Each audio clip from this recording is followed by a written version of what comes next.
we need to talk about Rick Chow. In 2023, he shot a 14-year-old black boy, Cyrus Carmick Belton. He had shot at 2 people prior to this. And I need the Asian American community to understand that you did not fall out of a coconut tree. That the anti-blackness rooted in the Asian American community is the Asian American community upholding white supremacy. AAPI month is over, but we all need a history lesson. Let me go through a couple things. 1, slavery never ended. I will tie everything together, but stay with me. Slavery never ended. It was actually just the modern prison system. 2, US conquest never ended. It's just much easier to do a regime change and control other people's governments. So Korea and the Philippines, I'm talking in broad strokes to make a point. They are glorified US military bases. The US doesn't just hold hard power over these countries, many Asian countries. They also hold soft power because America exports its culture. The bedrock of US culture is capitalism, white supremacy, and because of modern slavery, anti-blackness. So when we tempt Asian immigrants to come to America that have consumed the American dream, the allure is the proximity to whiteness. But when you get here, at best, you're a cog in the capitalist machine, and at worst, you too are a glorified serf, a subsistence farmer, someone who has to work just to survive. And you realize you were tricked by the system. But instead of pushing against the system, because then you would have to admit that you are fallible, that you can be tricked, you instead lean into the oppressive system and uphold the tenets of white supremacy in the United States, because you think that one day you'll be rewarded by this. So that anti-blackness that you are performing and mirroring mainstream white culture becomes ingrained in you, and you begin to believe it. And then you begin to spread it and pass it down. And then innocent young black children are murdered without repercussion. If you are an Asian American and you harbor anti-blackness within your heart, you're actually upholding your very own oppression. You're holding the knife of white supremacy to your own neck. Model minority myth meant to divide and conquer us. Just think critically, why does mainstream culture sow so much division? And why do you believe it? Why do you eat it up? I was a teacher for 2 years at many predominantly black institutions, and I grew up in a mostly white town. So I know deeply what indoctrination feels like. Not even against black people, but against what I was taught about myself. If we don't root out this darkness, if we don't break these spells that have been cast upon us just to extract from us, then that is such a deep shame on all of us, and the rot will just continue to eat anything that our community will ever try and build upon this. I love when the black community says, let's boycott Asian businesses. Please do. We'll get rid of the Chinese takeout, the dry cleaners, the laundromats. Let's get rid of the liquor stores as well. Get rid of the Jordans you guys wear, the Nikes you wear, the shower caps, the Hondas, the Hyundais, all your car electricians, the electronics in your house, the Sony, the TV system, your sound system, the microphones that you guys use to rap and speak about awareness for the black culture and the hip hop culture. Where do you think that's made in? That's made all in Asia. And here's another thing for you guys. You guys want us to leave the neighborhood so bad? Oh, Asian people are not neighborhoods? We're in white neighborhoods. We have our own Chinatown. We have our own Koreatown. You think we really need you guys to benefit off and make money? A lot of us do go to college as well. You're being outworked by immigrants who barely speak English. And you're not embarrassed? Go to the bank, start your own businesses, and deal with your own people. I want to see your own women get on their hands and knees and do pedicures and manicures and deal with nasty-ass attitudes, okay? Please, boycott Asian business. I'm all for it. I love when the black community says, let's boycott Asian businesses. Please do. We'll get rid of the Chinese takeout, the dry cleaners, the laundromats. Let's get rid of the liquor stores as well. Get rid of the Jordans you guys wear, the Nikes you wear, the shower caps, the Hondas, the Hyundais, all your car electricians, the electronics in your house, the Sony, the TV system, your sound system, the microphones that you guys use to rap and speak about awareness for the black culture and the hip hop culture. Where do you think that's made in? That's made all in Asia. You know what's crazy about every Asian person that's trying to taunt black people for saying that they want to support the black community and boycott Asian businesses? They all scream the same thing. Your clothes, your products, your this, your that is all made in Asia. Like they discovered geography all of a sudden. Yes, corporations outsource labor to Asia because it's cheaper. That is not the same thing as intentionally supporting Asian-owned businesses. I think some of y'all should learn that difference before y'all try to clap back at black people for supporting their own community. Nike being manufactured in Asia doesn't make it Asian-owned. Ford using factories overseas does not make it an Asian-owned company. Y'all are confusing exploitation of cheap labor with ownership. wealth circulation, and community economics. Because some of you who have been making those little retaliatory videos think made in and owned by are the same thing. They're not. Black people saying they want to be more intentional about where their money goes is not racism. Every community practices group economics and y'all call it community support. Black people do it and suddenly everybody got a think piece. Everybody got a fake degree in international trade. And let's stop pretending these billion-dollar corporations love anybody. They will manufacture anywhere where labor is cheap. If tomorrow Antarctica got the cheapest labor, you will have penguins sewing denim by 5 a.m., bitch. Just a reminder to other Asians, when the black community says that they're going to boycott Asian businesses, that's not them being racist. They're literally just asking us to give them the respect that they rightfully deserve. There's a lot of anti-blackness in the Asian community, and I'm sick of seeing it. We're all sick of seeing it. And the black community knows that all Asians aren't racist. It's just that these Asian businesses need to be reminded that they literally profit off of the black community. It is not racist to boycott Asian businesses when so many Asians are more outraged and vocal about boycotts than an unjust verdict about Cyrus Carmack Belton due to racial profiling. And that says a lot about where people's priorities are at. When the verdict was announced, many people, including myself, were grieving and expressing how disappointed we were. Only a few Asians spoke up, 10 max. Instead of holding space for that grief, many black people were met with anti-black comments such as dehumanizing Cyrus by calling him a thug or a monkey, bringing up Stop Asian hate crimes to justify the verdict despite having no connection whatsoever, and perpetuating racist stereotypes of black people. So if you combine the fact that many people feel justice was not served, Rick Chow is a free man, not enough Asians were speaking up about this verdict, and black people were receiving an immense amount of anti-black comments while simply grieving this tragedy, what did you expect the reaction to be? I am pissed off that so many of you lack empathy and humanity, to the point your response is anti-black rhetoric and ignorance instead of accountability. And our community doesn't consistently call out anti-blackness. When we don't make our spaces safe for black people, and when we continue to dogpile black people while expecting their support whenever it's convenient for us, why are you shocked that black people are frustrated with our community? A lot of you are more concerned about black dollars than black lives, more concerned about businesses than black children who are harmed, lose their lives, and are failed by the very systems that are supposed to protect them. Boycotting Asian businesses is a consequence of anti-blackness. It is up to us as a community to confront it instead of pretending it doesn't exist. This is exactly why the Asian community needs to have more conversations about unpacking anti-blackness and understanding why racial profiling another person of color, especially from the black community, is dangerous. Because when someone walks into your establishment, your first thought should not be racist stereotypes attached to the color of their skin. Your first thought should be that they are a customer and a human being. And if we can't even do that much, then we shouldn't be surprised when people keep calling out anti-blackness within our community. So I don't give a rat's ass what any of you have called me these past few months. Self-hating, anti-Asian, pandering to the black community. I really don't give a fuck. My priorities will always be with humanity, accountability, and justice. If you truly care about solidarity between our communities, you will spend less time complaining about boycott and more time confronting the anti-blackness to help create this situation in the first place. This isn't anime related, but I wanted to speak about this not as an anime content creator, but as an Asian American. Rick Chow was found not guilty in the murder of Cyrus Carmack Belton after chasing him down for 130 yards and shooting him in the back over supposedly a stolen water bottle. It is disgustingly similar to the murder of Latasha Harlins in 1991 when Korean store owner Soon Ja-do fought her and shot her in the back of the head as she was leaving over supposedly a stolen bottle of orange juice. I'm glad that a lot of other Asian Americans have spoken up about this already, so I don't have too much to add.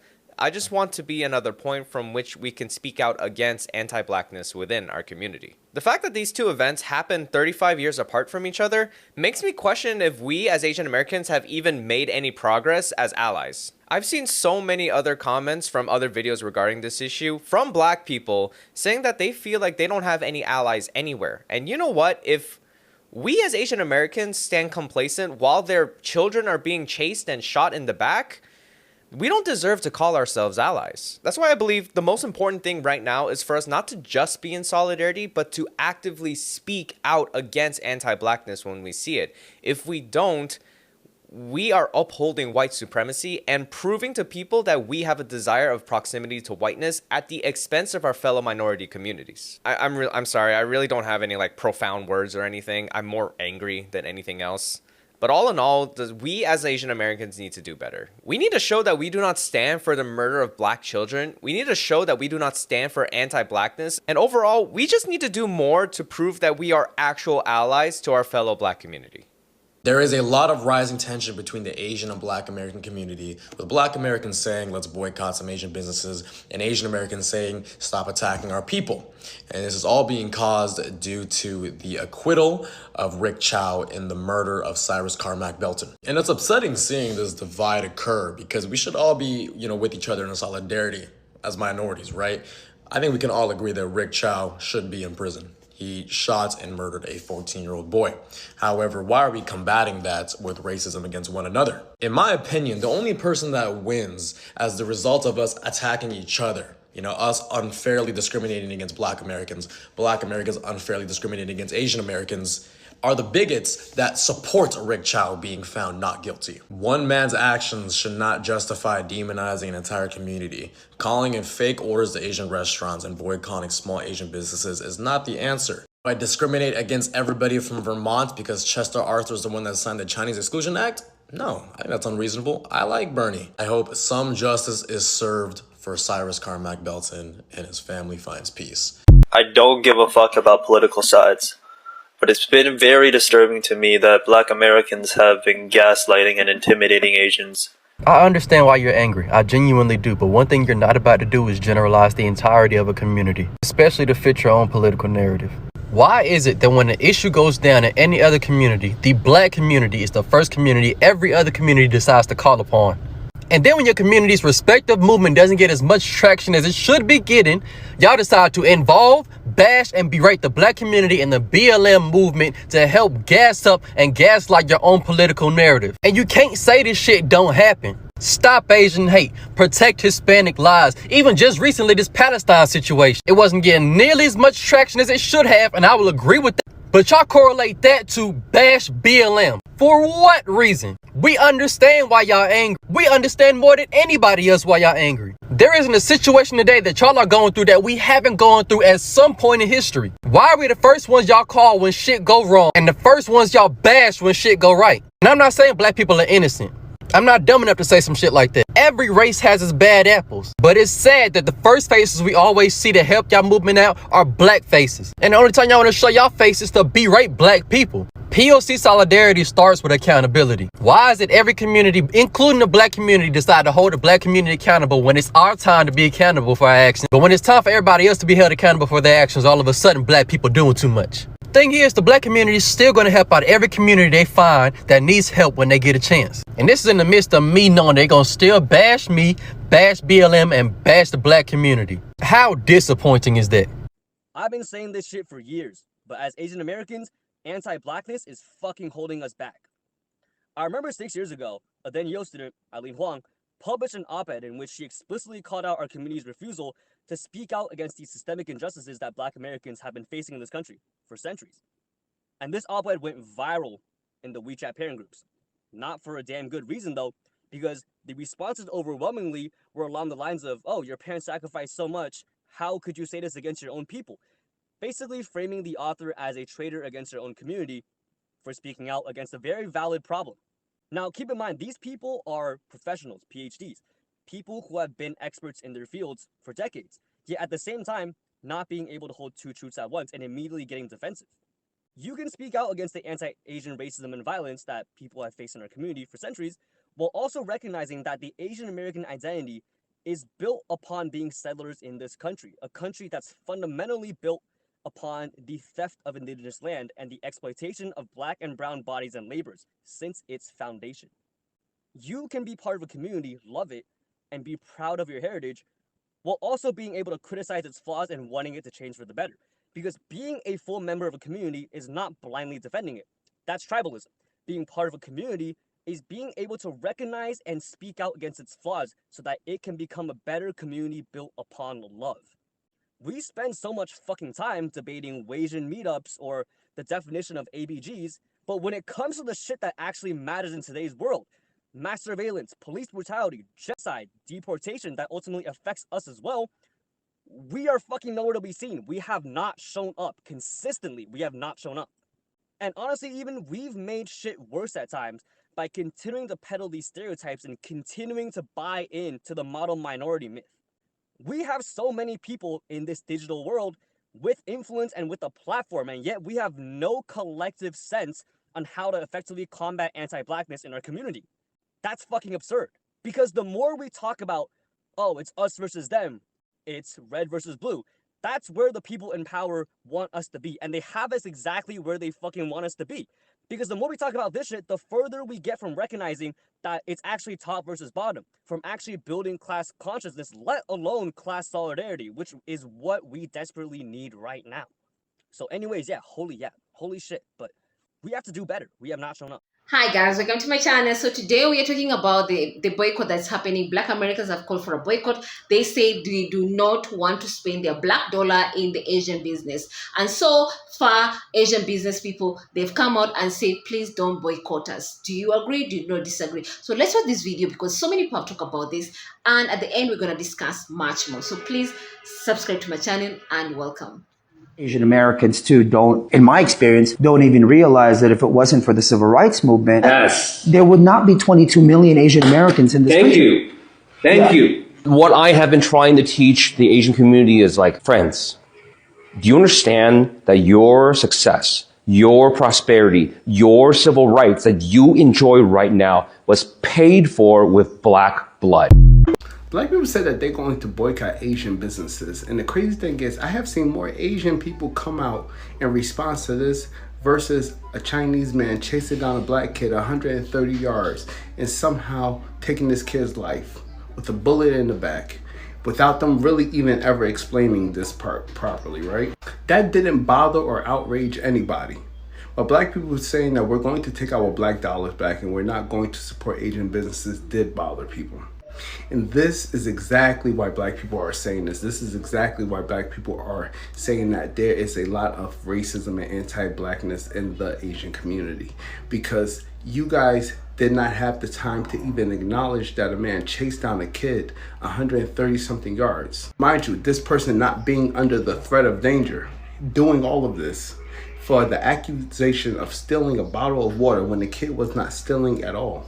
Taking this kid's life, but then you feel like you're entitled to have black business. You feel like you're entitled to have businesses within black neighborhoods while still being anti-black and or racist. Thus proving there is no allyship. You cannot understand Asian American history without understanding black history.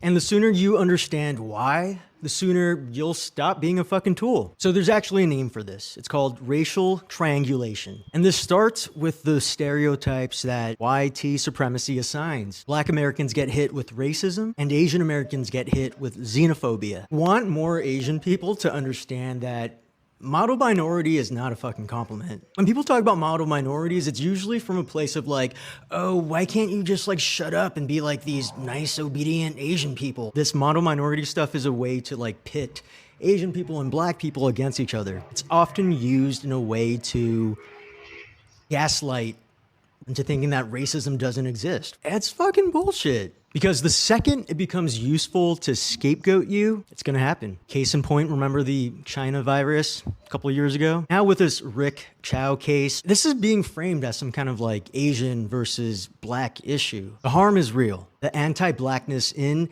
Asian communities is real. I am not excusing it, but I think we also need to ask who's benefiting from this dynamic? Who is benefiting when our communities are beefing with each other? The more I dig into this, the more I'm starting to see that it's not random, it's systemic. And I'm gonna speak directly to my fellow Asian Americans. If you believe that, oh, maybe if I just obey the status quo and be a good boy, I'll be accepted. No, stop being a fucking tool. Conditional acceptance is not acceptance, it's control. I'm not gonna pretend I fully understand what kind of pain black people go through on a daily basis. That would be a complete lie. It's almost same as I can understand childbirth. I don't understand women go through during the childbirth because I'm a man and I will never get to experience that. Some black people point it out. I say all these things because black people want to boycott Asian-owned businesses. Personally, it doesn't affect me. I don't have anything to sell you, or I don't own any business. I'm not scared of that. I just want peace with everybody. This isn't about money, at least for me. I ain't never seen nobody this mad at niggas. He got some balls. Watch this shit. This is gonna be an unpopular fucking opinion, and I'm gonna call you out since you motherfuckers don't seem to fucking understand. Every single one of you over there boycotting Asian business and spreading more Asian hate. Ooh, you could tell she's starving. She mad as hell. Black people stop shopping at them stores. Oh, now you realizing the black people got all the buying power. You fucking black fucking people with your black fatigue, okay? And what your people call niggerism. Yeah, not my words, those are your people words. You people that is living in that black culture mentality, the poor victim mentality, thinking that people still owe you fucking reparation. Yeah, you motherfuckers. I'm the one talking to you motherfuckers. That sister is starving.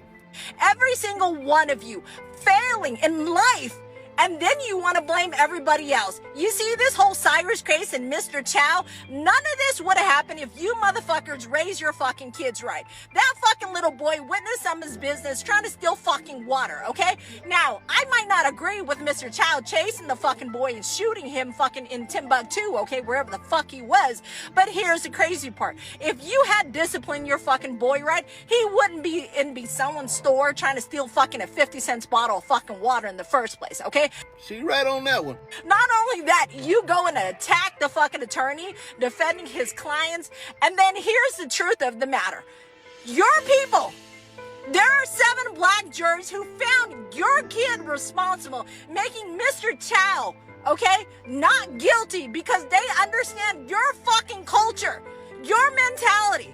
You failed your kid. Your society failed your kid. Your mentality failed your kid. That niggerism fucking attitude failed your fucking So we got 2 things happening here. 2 things can be true at the same time. Part of what that Chinese lady, Asian lady, whoever she is telling the truth. Black community is fucked up. Black women are raising their kids bad. But the next part that black people ain't realizing is that he's mad because black people are boycotting them. And the only reason why they care is because black people are the ones going to their stores. Their stores are actually in the black community. She's mad because black people can determine whether they eat or not. Because black people control a lot of money in the world. All the companies really market to black people. Nike markets to black people. Like, black people might be the poorest people, but we spend the most money. That is a bad thing for our community, but it's a good thing for businesses. They will use us, black people. They will use us to the death. She mad than a motherfucker that she need us. That Chinese lady is mad that her future of her family depends on black people, depends on niggas. She don't want this to bleed over to other communities, so she trying to shame us. Make y'all be like, prove a point. I'ma come shop at your store because I can afford it. You can't keep me out your store. That what she think. She think niggas stupid. Everybody else do that. Gucci do that. Louis Vuitton do that. You go into Louis Vuitton, they'll act like they don't want you to buy. Need our money for your generation to be better. People will put their business in our community. They'll live outside our community and look down on us. On black people that try to open up beauty stores, Chinese people won't even sell you the stuff, and if they do, they raise the price up. So black people gotta raise their prices up to black people, and you thinking that black people like always trying to charge more. No, it's because people charge us more because they want us to not have businesses in our own communities. So they charge us more money when we go get our products from the Chinese people and the cheap products. We'll go get the products from them and they'll charge us more money, so we got to raise the price. Then they'll sell it for cheaper to the Asian store around the corner so they can have cheaper prices so people will go to them. So they sticking together. Baby, now y'all black women will start wearing y'all natural hair and stay the fuck out them weave shops. You see how many people on black people's like failure and them being stupid? Ghettos to fund their life. They depend on stupid niggas buying products from them to fund their life. the business owner, like the Asian business owners, Chinese, Korean, I never know like which is which when I'm looking at them or talking to them, but they are in an uproar right now. They are so upset because it is said that their businesses are getting boycotted, that their parking lots are empty, based off of a not guilty verdict that's recently happened prior to this weekend. And there's a lot of people upset, and people are really upset at the Asian community. I have never ever seen an Asian go off before until today. I have never seen a Korea or a Chinese person go off and just go in so hard until I seen it today on TikTok. These people are pissed. Allegedly, one Asian came back and said that we actually need them, that we can't make it without their businesses. They said everything that we buy is made in China, made in Korea, and so on and so on. The guy basically said that we cannot make it without their products.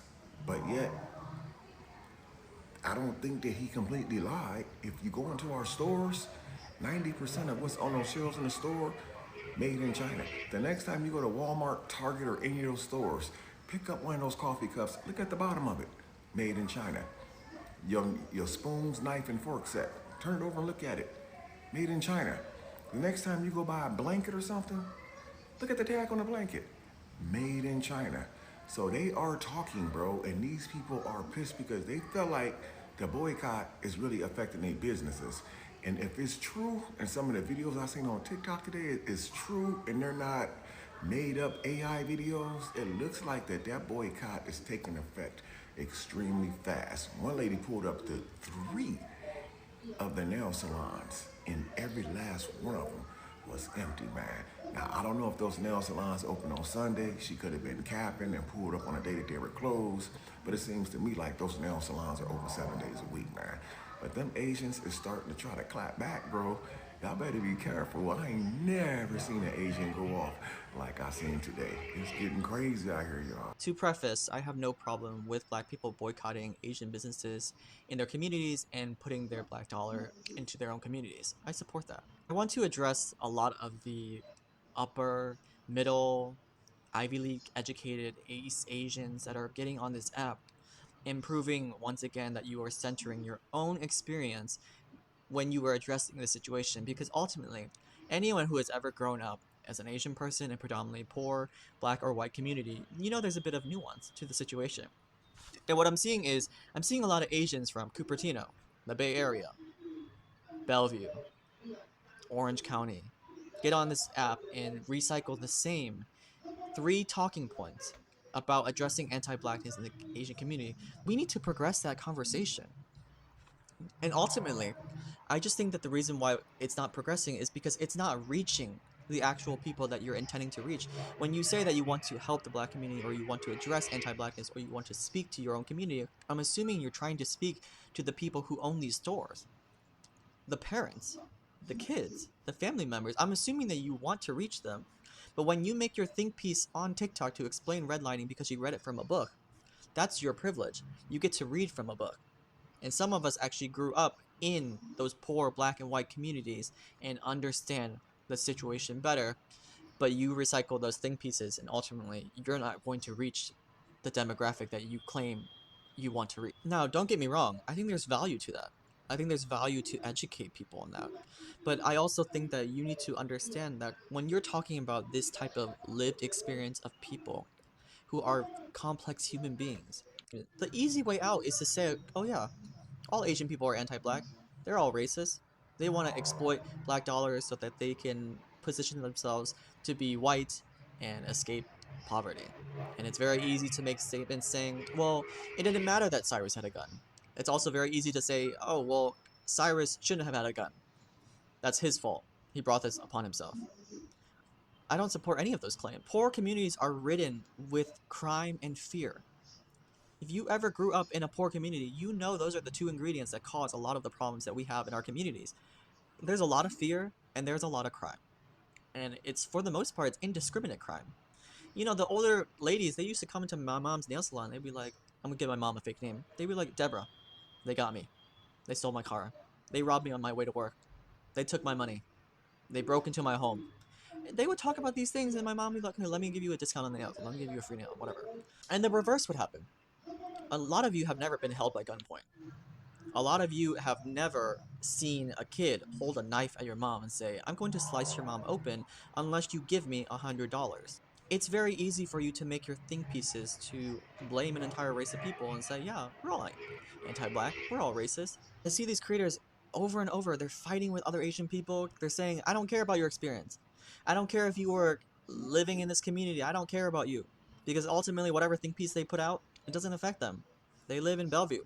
They live in Cupertino. They got a white husband or a white boyfriend that drive a Tesla. It doesn't matter what they say online because that doesn't affect them.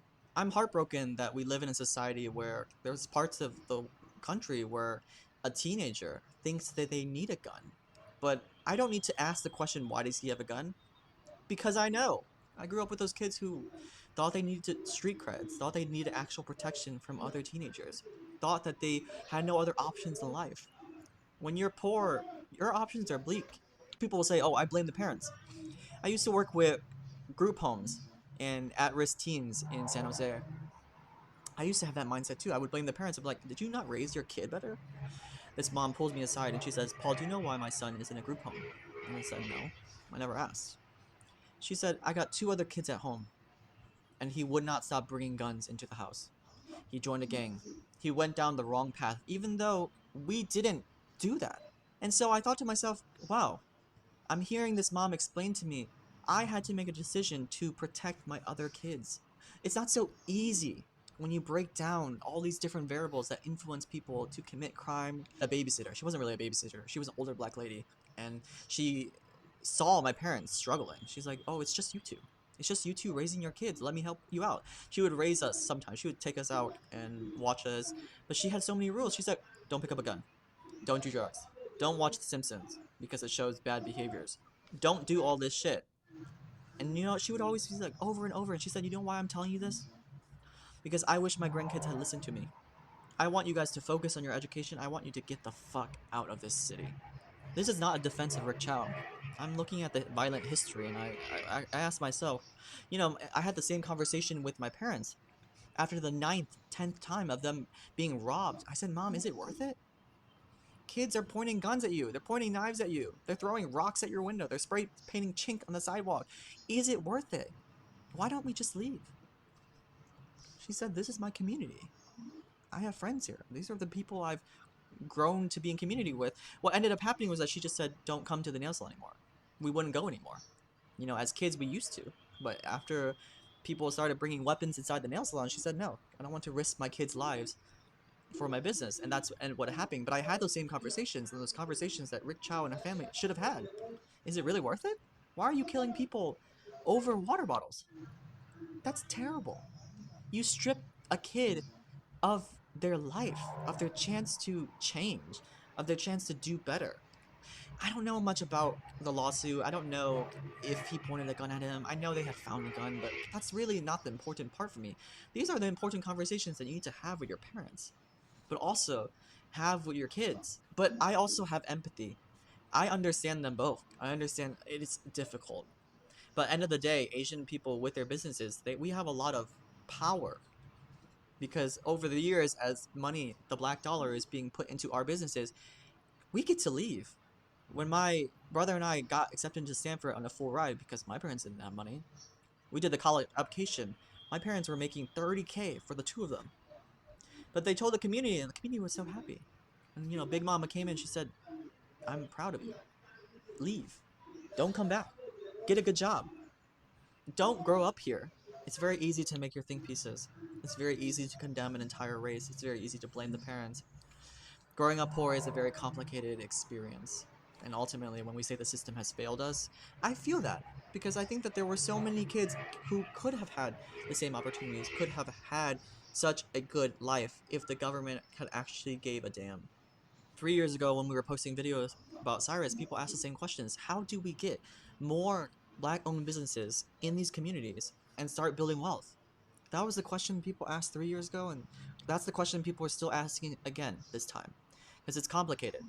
If you're in those communities, you know how they gatekeep the supply chain.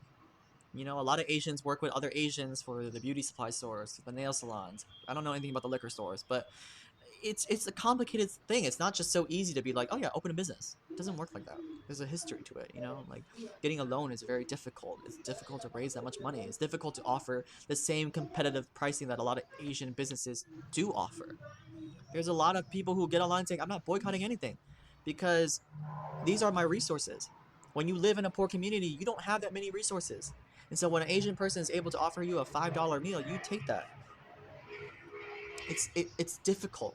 It's not the same as your lived experience. And I know a lot of these Asian creators, they don't mean any harm.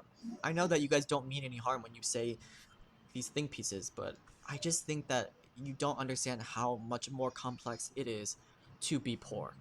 All the money that I made from the videos on Cyrus and this one, I'm donating to the GoFundMe, and I hope that all the other Asian creators who make their think pieces, I hope that you guys ask them to donate their money too, because I don't believe in weaponizing tragedy to make money.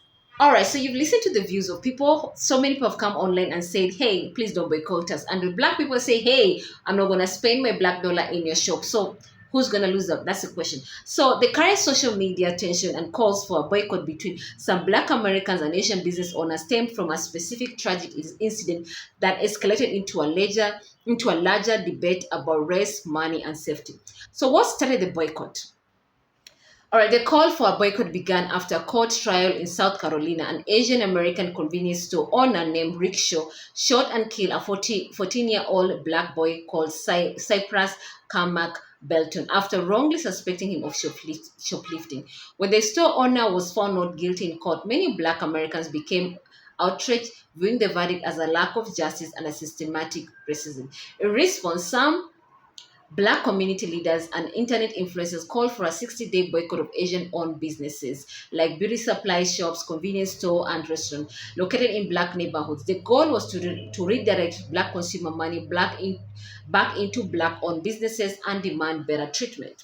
So why are the Asian communities so angry about it?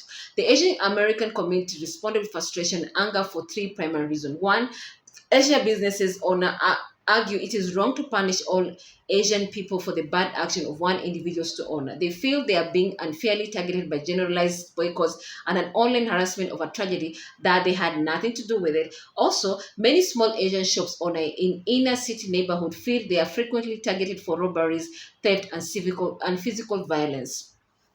When community tension rises, they fear this boycott will lead to riots, vandalism, or physical harm to their families and properties. And in response to the boycott, some Asian content creators went viral by boldly telling black consumers to go ahead and try it. They pointed out that Asian factories and suppliers manufacture many daily necessities like hair products and electronics, arguing that a total boycott is impossible and that both groups actually rely heavily on each other. So the issue is part of a much older, complicated relationship. Many Black Americans feel that some immigrant store owners move into Black neighborhood to make money off them, but treat the local customer with disrespect, suspicion, and racism. Also, many Asian shop owners feel they're hardworking immigrants trying to survive and they feel defensive because they face high rates of verbal abuse and physical crime. Ultimately, both sides feel misunderstood. One side is protesting a tragedy and demanding respect, while the other side feels they are being grouped together unfairly and placed in physical and economic danger. But one thing is for sure, both sides have their own perspective. While both sides believe in everything that they stand for. But remember one thing, America's system is built on racism. The first person they care about, they look up to, is the white person. Then the rest follow. And yes, people are literally being divided between the black and the brown people. They are literally being divided by the system of America where they favor the white person in each and everything, whether it's economically, whether it's job, education, even the neighborhood, even when you go to have access to the bank, the person who's gonna get the first priority is the white person. So what are your thoughts? I'd love to hear from you guys. Thank you so much, and please subscribe to my channel. Until next time, bye bye.